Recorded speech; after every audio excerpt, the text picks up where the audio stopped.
Hi friends welcome to my YouTube channel study with Maroof sir. तो दोस्तों हम लोग जो है आज 22 नंबर का सेट का डिस्कशन करने वाले हैं। यदि आप चैनल पर नए हैं तो आपको पुराने वीडियो देखने के लिए 1 से यानी 21 तक का वीडियो देखने के लिए आप चैनल पे विजिट करके बीपीएससी सेट प्रैक्टिस नाम करके प्लेलिस्ट को देख सकते हैं, यानी तो लिंक आपको डिस्क्रिप्शन में वीडियो के लिए मिल जाएगा। और इस क्वेश्चन का अगर आपको पीडीएफ चाहिए तो उसका पीडीएफ आपको टेलीग्राम के चैनल पे मिल जाएगा और टेलीग्राम के चैनल का लिंक आपको डिस्क्रिप्शन में पिन कर दिया जाएगा। तो दोस्तों अगर आप चैनल पे नए आए हैं तो चैनल को सब्सक्राइब कर लें और अपने दोस्तों के साथ शेयर करना ना भूलें। इसमें जो है आप किसी भी एग्ज़ाम का तैयारी कर रहे हैं उसके लिए जीके जीएस का मोस्ट इंपॉर्टेंट क्वेश्चन आपको यहाँ मिलने वाला है। चलिए देखते हैं दोस्तों, इनमें से किसे स्टेनोफियर के नाम से जाना जाता है? तो इसका आंसर है आपका ऑप्शन सी, मेंटल के ऊपरी भाग को। आगे है ट्रांजिस्टर किस पीढ़ी का कंप्यूटर है? तो 2 नंबर का आंसर है आपका ऑप्शन बी, द्वितीय पीढ़ी का है। आगे देखते हैं दोस्तों, आगे है तेलिया बांध किस नदी पर स्थित है? तो इसका आंसर हो जाए आपका ऑप्शन ए, बराकर नदी पर स्थित है। निम्नलिखित में से कौन सी झील 2 भारतीय राज्यों के साथ सीमा साझा करती है? 4 का आंसर है आपका ऑप्शन डी, पुलिकट झील। आगे देखते हैं दोस्तों, आगे है पीर पंजाल श्रेणी स्थित है। पीर पंजाल श्रेणी कहाँ? आपका जम्मू और कश्मीर में है। दिए गए विकल्पों में कौन सा देश भूभाग आवेष्टित देश नहीं है? तो 6 नंबर का आंसर है आपका ऑप्शन डी, ब्राज़ील जो है ये क्या है? भूभाग आवेष्टित देश नहीं है। आगे देखते हैं दोस्तों, चीन के साथ कितने भारतीय राज्य सीमा बनाते हैं? 7 नंबर का आंसर है आपका ऑप्शन बी, चीन के साथ 5 राज्य जो है, भारत के 5 राज्य उसके साथ सीमा साझा करते हैं। तो दोस्तों आगे देखते हैं, 8 नंबर का क्वेश्चन आपका पुनासा जलप्रपात किस राज्य में है? तो 8 नंबर का आंसर है आपका ऑप्शन डी, मध्य प्रदेश में। आगे देखते हैं, आगे है उपभोक्ता की बचत का सिद्धांत निम्न में से किसने दिया था? तो 9 नंबर का आंसर हो जाए आपका ऑप्शन सी, रॉडन ने दिया। क्षेत्रीय ग्रामीण बैंक की स्थापना किस समिति के सिफारिश पर की गई थी? तो 10 नंबर का आंसर है आपका ऑप्शन डी, भंडारी समिति। यानी क्षेत्र ग्रामीण बैंक किसके समिति पर, कौन सी समिति की सिफारिश पर? तो भंडारी समिति की सिफारिश पर, याद रखिएगा। 11 नंबर का है बाल गंगाधर तिलक किस अखबार का संपादन करते थे? तो 11 नंबर का आंसर है आपका ऑप्शन है, केसरी। देखते हैं, आगे है तत्वबोधिनी सभा संस्था के संस्थापक निम्न में से कौन थे? कौन थे? तो 12 नंबर का आंसर है आपका ऑप्शन सी, देवेंद्र नाथ ठाकुर। याद रखिएगा, तत्वबोधिनी सभा के संस्थापक। कांग्रेस के किस अधिवेशन में सदस्यों हेतु खादी वस्त्र का अनिवार्य कर दिया गया? तो 13 नंबर का आंसर है आपका ऑप्शन सी, गुवाहाटी अधिवेशन में। याद रखिएगा, आपका ऑप्शन सी, गुवाहाटी अधिवेशन में ऐसा कहा गया। आगे है भारतीय संविधान के लिए प्रथम संशोधन विधेयक कब लाया गया? तो 40 नंबर का आंसर है आपका ऑप्शन बी, 1951 में, जो भूमि सुधार से संबंधित था। इंडिया वॉर फॉर इंडिपेंडेंस 1857 के लेखक कौन है? इसका आंसर है आपका ऑप्शन सी, वी.डी. सावरकर। याद रखिएगा। आगे देखते हैं, आगे है सिंधु सभ्यता के प्रमुख स्थल बनवाली किस राज्य में स्थित है? बनवाली जो आपके कहाँ पर है? हरियाणा में है। आगे है 17 नंबर का क्वेश्चन की ओर बढ़ते। 17 नंबर कहता है आग का आविष्कार किस काल में किया गया? यानी आग का खोज। तो 17 नंबर का आंसर है आपका ऑप्शन है, पूरा पाषाण काल में। निम्नलिखित में औद्योगिक कस्बों में कौन छोटा नागपुर पठार पर स्थित है? तो 18 नंबर का आंसर है आपका ऑप्शन बी, रांची जो आपका छोटा नागपुर पठार पर स्थित है। आगे है भारत में सोने के सिक्के सर्वप्रथम किसके द्वारा जारी किया गया? सर्वप्रथम किसने चलाया? तो 19 नंबर का आंसर है आपका ऑप्शन बी, यूनानी ने चलाया। लेकिन सर्वाधिक सोना गुप्त शासक और शुद्ध सोना कौन चलाया था? कुषाण शासक। याद रखिएगा। राष्ट्रीय ग्रामीण स्वास्थ्य मिशन किस पंचवर्षीय योजना में शुरू किया गया था? 20 नंबर का आंसर है आपका ऑप्शन सी, 10वीं पंचवर्षीय योजना में शुरू किया गया था। भारत में खाद्य प्रबंधन का निम्न में से कौन सा उद्देश्य नहीं है? 21 नंबर का आंसर है आपका ऑप्शन है, खदानों का निर्यात। ब्रह्मसूत्र पुस्तक निम्नलिखित में से किस संप्रदाय से संबंधित है? तो 22 नंबर का आंसर है आपका ऑप्शन डी, श्री वैष्णव संप्रदाय से संबंधित है। आगे है 23, निम्नलिखित में से किसके द्वारा सेना को नगद वेतन देने एवं अस्थायी सेना का नींव रखा गया? 23 नंबर का आंसर हो जाए आपका ऑप्शन बी, अलाउद्दीन खिलजी के द्वारा। याद रखिएगा। आगे देखते हैं दोस्तों, आगे है कैबिनेट मिशन के प्रस्ताव पर गठित अंतरिम मंत्रिमंडल सॉरी दोस्तों, आगे सी सेक्टर आ जाता है। गठित अंतरिम मंत्रिमंडल में उद्योग तथा आपूर्ति मंत्री कौन थे? याद रखिएगा, अंतिम सरकार के द्वारा जो सरकार बनाया गया था उसमें उद्योग मंत्रिमंडल में उद्योग तथा आपूर्ति मंत्री कौन थे? तो 24 नंबर का आंसर हो जाए आपका ऑप्शन बी जॉन मथाई। याद रखिएगा कि उद्योग मंत्री एवं आपूर्ति मंत्री कौन थे? जॉन मथाई थे। आगे और बढ़ते दोस्तों, आगे है 25 नंबर का क्वेश्चन है, निम्नलिखित में से किस अधिनियम द्वारा गवर्नर जनरल की परिषद को के विधायी एवं प्रशासनिक कार्यों को अलग कर दिया गया? विधायी एवं प्रशासनिक कार्य को अलग कर दिया गया। इसका आंसर हो जाए आपका 25 नंबर का ऑप्शन ए 1853 के चार्टर अधिनियम द्वारा। आगे देखते हैं दोस्तों, आगे है निम्नलिखित में से कौन सुमेलित नहीं है? तो 26 नंबर का आंसर है आपका ऑप्शन सी संघ एवं राज्य के अधीन सेवाएं भाग 13। ये क्या है? गलत है, बाकी सभी क्या है? सही है। आगे देखते हैं, भारतीय संविधान के प्रस्तावना में स्वतंत्रता, समता एवं बंधुत्व का आदर्श किस देश के संविधान से लिया गया है? तो 27 नंबर का आंसर है आपका ऑप्शन डी फ्रांस से। आगे है, लोक नियोजन के विषय में अवसर की समानता संविधान के किस अनुच्छेद में वर्णित है? तो 28 नंबर का आंसर है आपका ऑप्शन बी अनुच्छेद 16 में वर्णित है। आगे है, संविधान के किस संशोधन द्वारा निर्धारित किया गया कि राष्ट्रपति मंत्रिपरिषद एवं उसके प्रमुख प्रधानमंत्री के सलाह के अनुसार कार्य करेगा? तो 29 नंबर का आंसर है आपका ऑप्शन है 42वां संविधान संशोधन 1976 में।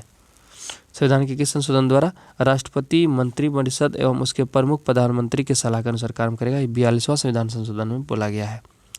1976 में इंदिरा गांधी के समय हुआ था। गंगा डॉल्फिन को राष्ट्रीय जल जीव कब घोषित किया गया? यानी राष्ट्रीय जल जीव यानी गंगा डॉल्फिन को राष्ट्रीय जल जीव कब घोषित किया गया है? तो 10 इसका आंसर हो जाए आपका 10 नंबर का 30 नंबर का। तो 30 नंबर का आंसर हो जाए आपका ऑप्शन बी 2009 में। वरीयता अनुक्रम में निम्न में कौन पहले आता है? इसको याद रखिएगा। तो 31 नंबर का आंसर आपका ऑप्शन डी राज्यों के राज्यपाल अपने राज्य में सबसे ऊपर आता है। लोकसभा के अध्यक्ष, उप प्रधानमंत्री, भारत के मुख्य न्यायाधीश से सबसे बढ़ के कौन है? राज्यों के राज्यपाल अपने राज्य में सबसे ऊपर में आता है वरीयता के अनुक्रम में। 32 नंबर की ओर बढ़ते हैं दोस्तों, आगे है, प्रथम योजना आयोग के उपाध्यक्ष कौन थे? योजना आयोग जो था तो उसका उपाध्यक्ष कौन था? अध्यक्ष तो प्रधानमंत्री हुआ करता था, लेकिन उपाध्यक्ष कौन था? इसका 32 नंबर का आंसर है आपका ऑप्शन बी गुलजारी लाल नंदा। इसको याद रखिएगा। अभी ये जो योजना आयोग को हटा के नीति आयोग लाया गया है। कृषि भूमि को छोड़कर अन्य संपत्ति पर संपदा शुल्क किस सूची के अंतर्गत आते हैं? तो 33 नंबर का आंसर आपका ऑप्शन है संघ सूची के अंतर्गत आते हैं। निम्नलिखित में से कौन पॉलीसेकेराइड का उदाहरण है? तो 34 नंबर का आंसर है ऑप्शन डी काइटिन, जो वो पॉलीसेकेराइड का उदाहरण है। निम्नलिखित में से किस विटामिन का संश्लेषण हमारे शरीर में होता है? यानी कौन सा विटामिन है जो हमारे शरीर में बनता है? तो 35 नंबर का आंसर आपका ऑप्शन है विटामिन के। याद रखिएगा। आगे है, निमोनिया बीमारी का से कौन सा अंग प्रभावित होता है? कौन सा अंग प्रभावित होता है? इसका आंसर हो जाए आपका 36 नंबर का ऑप्शन डी फेफड़ा के इससे प्रभावित होता है। हृदय संबंधी असामान्यताओं का पता लगाने के लिए निम्न में से कौन सा यंत्र का प्रयोग में लाया जाता है? यानी हृदय संबंधित बीमारी जो होता है उसका प्रयोग पता करने के लिए कौन सा यंत्र का प्रयोग करते हैं?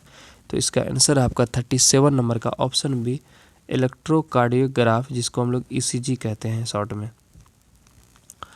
38 नंबर का क्वेश्चन है आपका, सूची 1 को सूची 2 से मिलाना है। एक तरफ आविष्कार, दूसरा आविष्कारक, कौन किसका खोज किया है ये बारे में आपको बताना है। तो 38 नंबर का आंसर है आपका ऑप्शन बी, और इसके अकॉर्डिंग हम लोग चलते हैं। विटामिन का खोज किसने किया था? फंक ने। विटामिन बी का खोज किसने किया है? मैकुलन ने। और विटामिन सी का खोज किसने किया है? होलकट ने। और 38 नंबर का ऑप्शन बी के अकॉर्डिंग चलना था, तो 30 ऑप्शन बी क्या है आपका? विटामिन का खोज किसने किया था? फंक, ये सही है। विटामिन बी नंबर का क्या हो जाएगा? मैकुलन, ये भी क्या आपका सही है। और विटामिन सी का खोज किसने किया था? होकल्ट, ये सही है। और विटामिन डी का खोज किसने किया था? हॉपकिंस। इसके अकॉर्डिंग जो तभी उसी के अकॉर्डिंग चल रहे थे, थोड़ा मिसअंडरस्टैंडिंग हो गया था। तो 38 नंबर का आंसर क्या हो जाए आपका? ए का 2, बी का 1, सी का 3 और डी का 4, याद रखिएगा। आगे देखते हैं। आगे है, निम्नलिखित में से कौन सा अंटार्कटिका में भारत का स्थायी और उसके द्वारा परिचालित अनुसंधान स्टेशन है? तो 39 नंबर का आंसर है आपका ऑप्शन है भारत और मैत्री, याद रखिएगा। ज्वार पैदा करने वाला बल निम्नलिखित में से कौन दो बलों के बीच का अंतर है? तो 40 नंबर का आंसर है ऑप्शन डी, गुरुत्वाकर्षण खिंचाव तथा केंद्रीय त्यागी बल के बीच के अंतर में ही क्या है, ज्वार पैदा कर होता है। आगे देखते हैं, आगे है निम्नलिखित में से किस पर्यावरणविद को जल पुरुष के नाम से जाना जाता है? तो 41 नंबर का आंसर है आपका ऑप्शन ए, राजेंद्र सिंह को।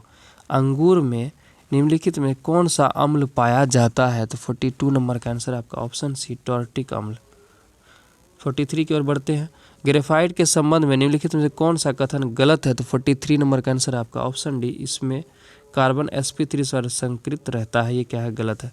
एल्किन श्रेणी का पहला सदस्य निम्न में से है? एल्किन श्रेणी का 44 नंबर का आंसर है आपका option B, methane CH4, sorry option B था C2H4। आगे देखते हैं, आगे है केवल कार्बन और हाइड्रोजन वाले कार्बन यौगिक निम्नलिखित में से क्या कहलाते हैं? तो 45 नंबर का आंसर है आपका ऑप्शन है, हाइड्रोकार्बन कहलाते हैं। अवरक्त किरण विकिरण के संबंध में निम्नलिखित में कौन सा कथन सत्य है? तो 46 नंबर का आंसर हो जाए आपका ऑप्शन डी, सभी कथन सत्य हैं। इसका खोज हर्शल नामक वैज्ञानिक ने किया। यह एक विद्युत चुंबकीय तरंग है, इसका उपयोग कोहरे में फोटोग्राफी करने में किया जाता है, इसको याद रखिएगा। 47 नंबर निम्नलिखित में किसकी विशिष्ट ऊष्मा सर्वाधिक होती है? 7 नंबर का आंसर है आपका ऑप्शन बी, लोहा का। आगे है 48 नंबर, देख लीजिए, अशुद्धि मिलाने पर किसी द्रव्य के क्वथनांक पर क्या प्रभाव पड़ता है? तो 48 नंबर का आंसर है आपका ऑप्शन ए, बढ़ जाता है, उसका क्वथनांक क्या होता है, बढ़ जाता है। शुष्क सेल में विद्युत अपघटय के रूप में किसका उपयोग किया जाता है? तो 49 नंबर का आंसर है आपका ऑप्शन सी, नौसादार का, याद रखिएगा। सूची 1 को सूची 2 से सम्मिलित कीजिए। चलिए देखते हैं, 50 नंबर का आंसर है आपका ऑप्शन बी, और उसके अकॉर्डिंग हम लोग चलते हैं और सिंपली सब चीज़ सेट ही है। विद्युत battery Alexander Volta, dynamo Michael Faraday, gramophone Thomas Alva Edison, और उसके बाद क्या है आपका सेफ्टी लैम्प, ये क्या है, एम्फ्रे डेवी, याद रखिएगा। तो दोस्तों हम लोग इसका पूरा कंप्लीट कर लिए सेट 22 का। कुछ फैक्ट है जो याद रखना चाहिए, देख लीजिए आप। मुगल साम्राज्य का एकमात्र शासक जिसका राज्याभिषेक 2 बार हुआ वो कौन है? औरंगजेब है। औरंगजेब ने अपना दूसरा राज्याभिषेक 1659 ईस्वी में करवाया था। औरंगजेब को जिंदा पीर कहा जाता है। इसने धर्म के 9वें गुरु तेग बहादुर की हत्या कर दी थी। 9वां गुरु जो तेग बहादुर थे उसकी हत्या कौन कर दी थे? औरंगजेब ने। और गुरु अर्जुन देव जो थे उसको फांसी का सजा कौन दे दिए थे? जहांगीर ने दिया था। इसने 1666 ईस्वी में शिवाजी को कैद कर जयपुरी भवन में रखा था। औरंगजेब ने पुनः 1679 ईस्वी में जजिया कर लागू किया। इसने प्रसिद्ध बीवी का मकबरा का निर्माण कराया जो औरंगाबाद में महाराष्ट्र में बनाया गया है। इसे घटिया मकबरा भी कहा जाता है। आगे देखते हैं, आगे है औरंगजेब के शासनकाल में सर्वाधिक हिंदू अधिकारी नियुक्त थे, याद रखिएगा। इसने अपने दरबार में संगीत पर पाबंदी लगा दी थी। इसने 1686 ईस्वी में बीजापुर तथा 87 में गोलकुंडा के मुगल साम्राज्य में मिला लिया था। बीजापुर तथा गोलकुंडा को मुगल के शासनकाल में किसने मिलाया था? तो औरंगजेब में 86 और 87 में, 1686 और 87 में। औरंगजेब के समय सूबों की संख्या सबसे सर्वाधिक यानी 20 थी। सबसे ज़्यादा सूबा इसी के समय था। उसके बाद क्या है, फ्रांकियस बर्नियर को औरंगजेब के चिकित्सक के रूप में जाना जाता है, इसको याद रखिएगा। औरंगजेब सुन्नी धर्म के अनुयायी थे। वो कौन से धर्म को मानते थे? सुन्नी धर्म को। औरंगजेब के समय हुए जाट विद्रोह का नेतृत्व राजाराम एवं गोकुला ने किया था।